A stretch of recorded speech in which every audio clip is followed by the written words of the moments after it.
Ты просто сейчас послушай, а дальше уже сама там будешь решение принимать. Как бы жизнь твоя, все такое. Просто мне кажется, что тебе нужно знать, что...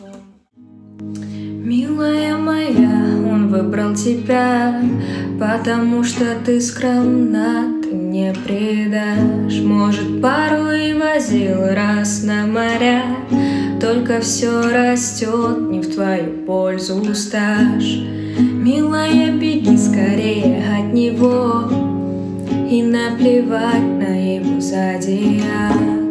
Ты сама же знаешь, что он неплохой, просто с ним никак не будь дурой.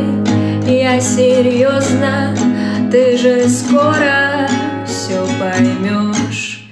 Почитай литературы, таких как он много еще найдешь. Не будь дурой, не будь дурой.